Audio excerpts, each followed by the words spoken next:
guys, it is a Thursday and happy Thanksgiving to all those who celebrate Thanksgiving. I was thinking, I was like, I wonder what countries actually I know not all of us celebrate Thanksgiving, whether you can or cannot, or just not something you celebrate. I know here in the US, and I'm pretty sure Canada celebrates it, but I'm not sure what other countries celebrate Thanksgiving. But yeah, today is a day to reflect and thank the Lord for everything that we're grateful for. What do we plan on doing? We don't plan on doing anything. Just because we don't feel the need to. We don't feel bad about it. We don't feel like we're missing out. There's no like agenda behind it. We're just, chilling. Mom has homework to catch up on even though she's on a break.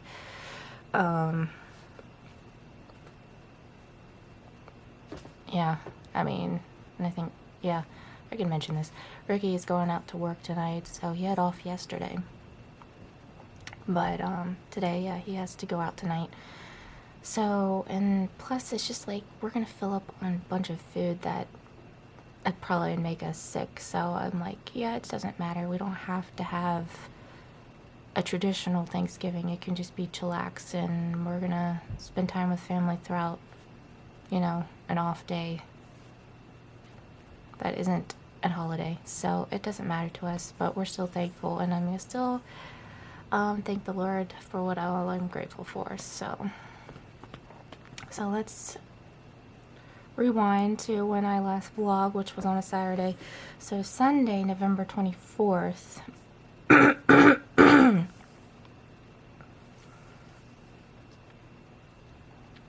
to church, had a nap, evening service. Monday the 25th, had off, did chores. I don't even remember what I all did that day. I didn't even take a nap, which was interesting. I guess I had enough energy to stay awake. Tuesday, November 26th, work, did 3 houses. Actually, this week wasn't that bad. Like, really. Yesterday, did 3 houses. We ate dinner as a family, because Ricky didn't have to work that night. And we all went to church. So,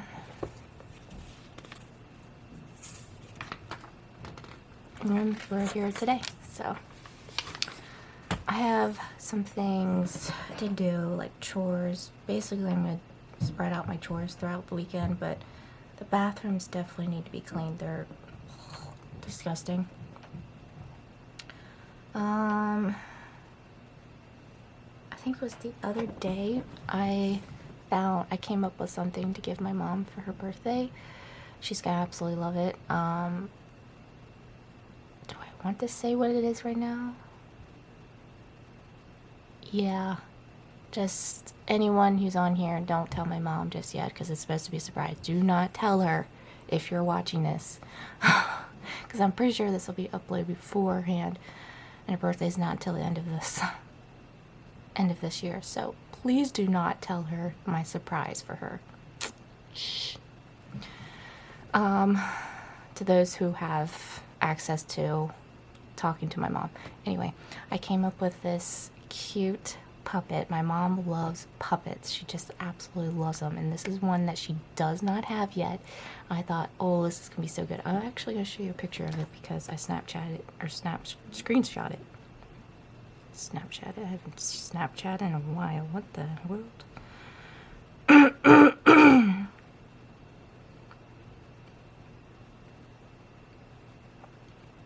Okay, so she already has a grandpa puppet already, and this is like a full-size puppet. It's like huge, and she has several of these, but she does not have this one. So I thought,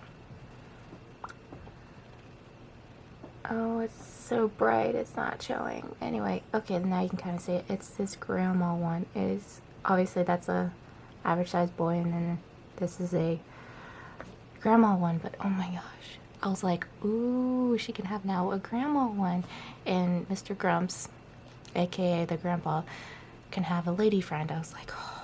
So guys, shh. And it's I don't know if you saw the pricing of it, but it's actually decent price. It's not expensive whatsoever. So, I mean, it is because it's high quality. It's like a high quality. I wouldn't buy an expensive puppet unless it was high quality. And it's also under 100, so I'm like, yes. So I'm gonna ask Ricky to order it since we're on like Black Friday, whatever, weekend. So maybe he can get a discount on it or something, but excuse me. Sinuses have been terrible a lot lately, but excuse my congestion. But yes, I am so excited because I was like, oh, this is something she could use. It's practical. She'll love it. She's I do plan on filming her, but oh my goodness, I think she's gonna love it. I really do. I'm like, oh, she's gonna love this. It's something I was like, oh, it's hard to buy someone something that has everything and doesn't really, not that she doesn't, she needs a present, but I really want to give her something that she could use for her future career, and it's just like something she'll absolutely love. She just loves puppets. Like, I love dolls, she loves puppets. I'm like, oh, this is gonna be so good.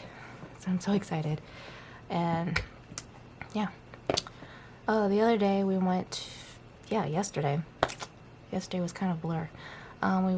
Since we had time yesterday before we went to work, stop at the Dollar General. We got some supplies, cleaning supplies. I wasn't planning on getting anything, but Mom just is not wanting to go to Walmart anymore because of the self-checkout. They put all these self-checkouts, they should have kept it the original way they had it, where it was enclosed and they monitored it, but apparently they took that out and just took out, I only had a few.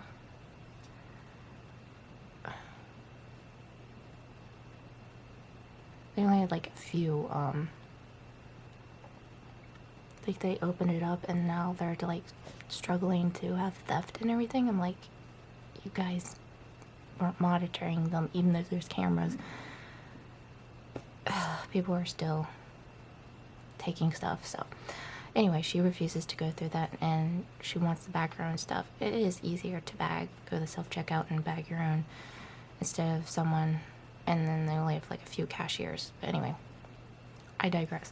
I got a box of hair color and bleach kit. It's not the exact same bleach kit I had the last time, but I got what they had because Dollar General's way smaller than Walmart.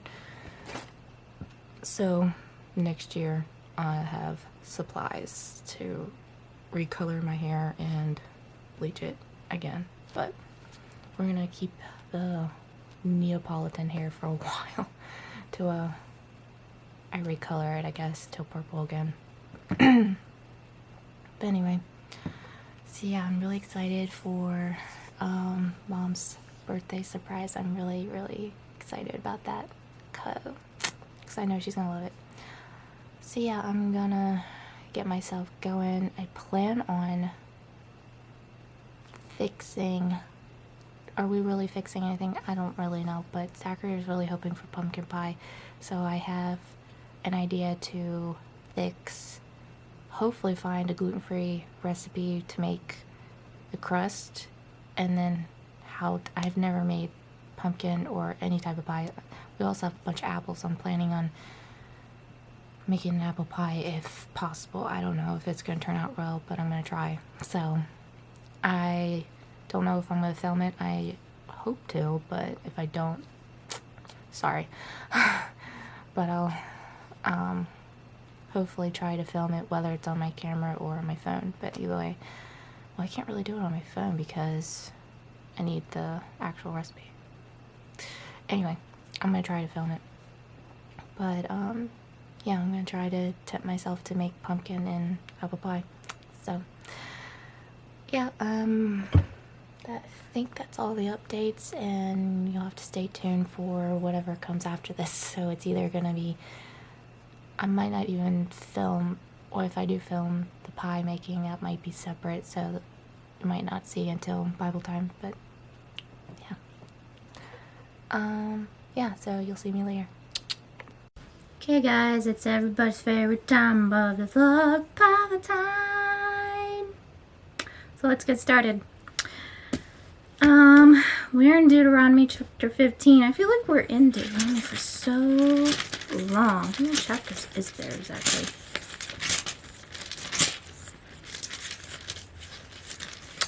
There's a lot. There's like 33? 34? We've got a whiles to go. So anyway,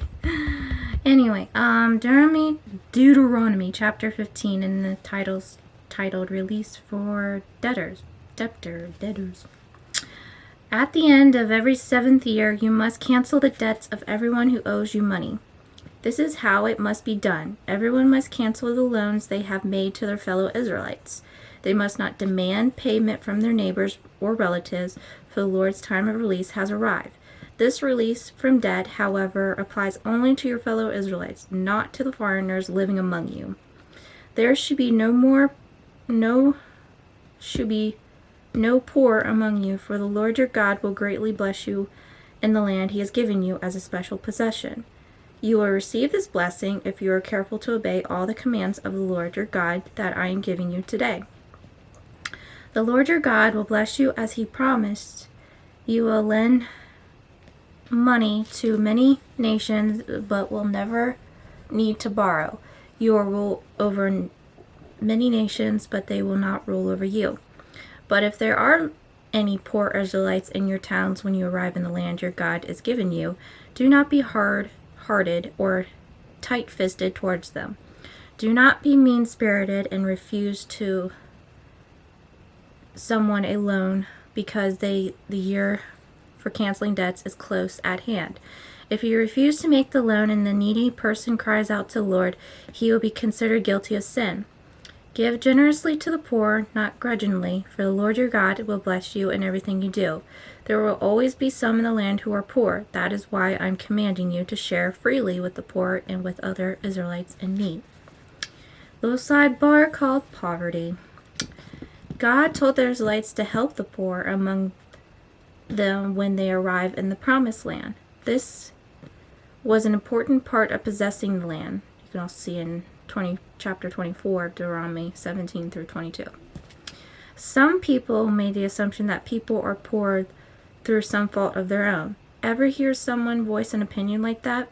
This kind of reasoning makes it easy to close our hearts and hands against them. But we are not to invent reasons for ignoring the care of the poor. We are to respond to their needs, no matter who or what was responsible for their condition. Who are the poor in your community? How will you help them?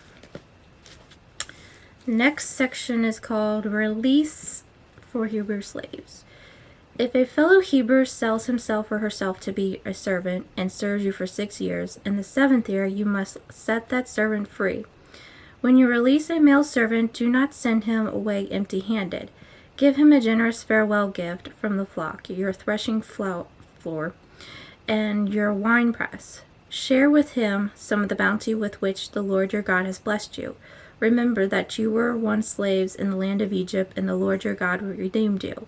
That is why I am giving you this command. But suppose your servant says, I will not leave you because he loves you and your family, and he has done well with you. In that case, take an awl and push it through the earlobe into the door. After that, he will be your servant for life.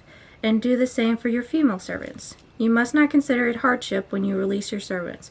Remember that for 6 years they have given your services worth double the wages of hired workers, and the Lord your God will bless you in all you do. Next section is called Sacrificing Firstborn Male Animals.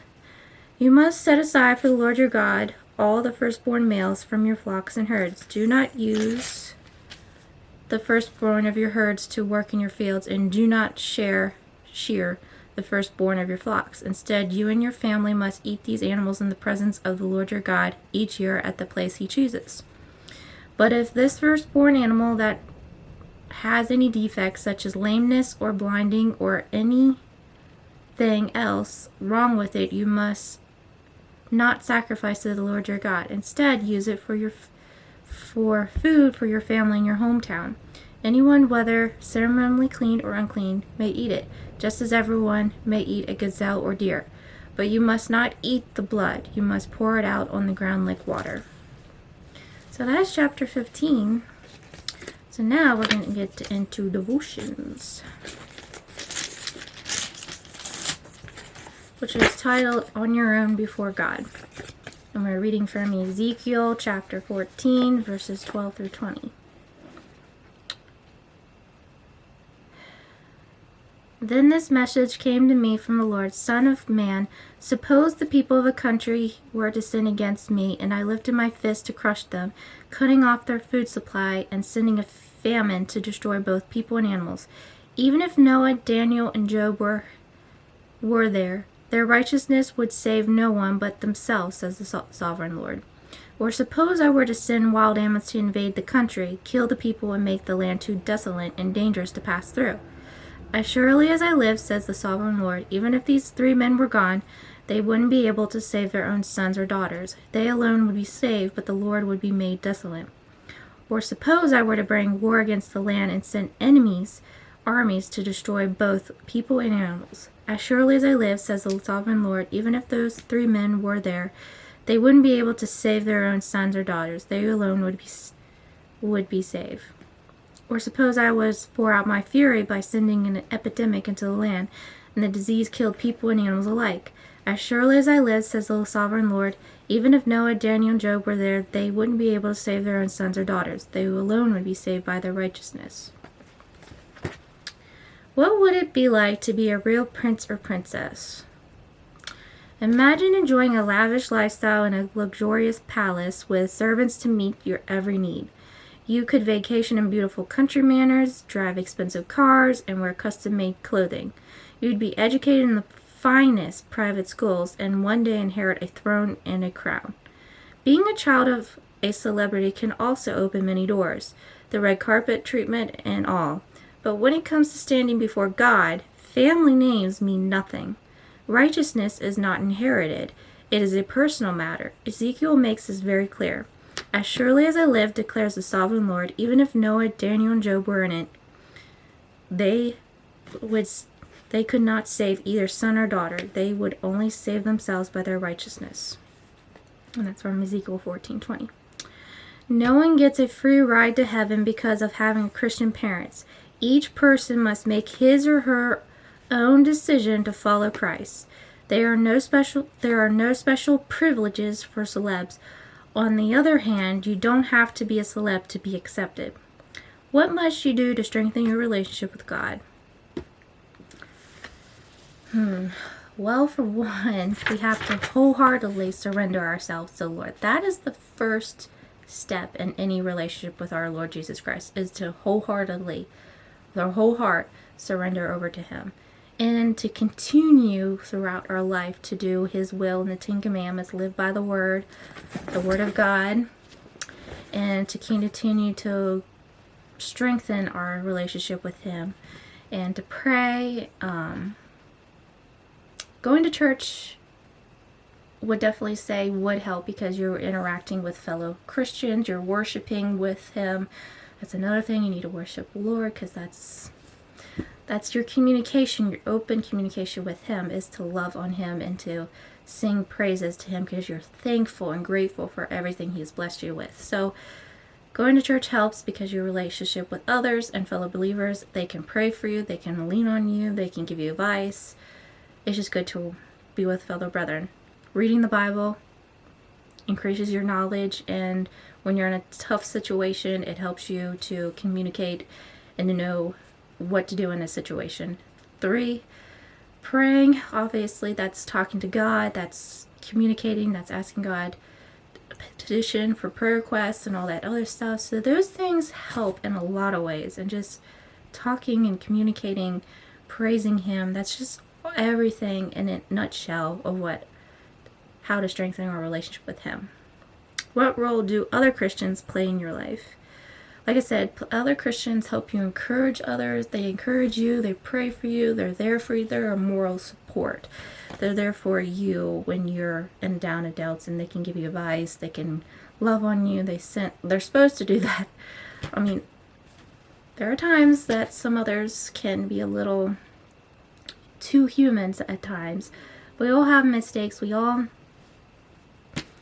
have moments, and that's where forgiveness comes in hand. So yeah, that's my take on those questions. So that's kind of what you guys can do. Think of ways that can deepen your relationship with the Lord and what other Christians can help in your life as well. So yeah, that is Bible time. So I hope you guys enjoyed. As always, keep on smiling, stay positive. I love you guys. Jesus loves you, and I'll see you guys next time. Bye.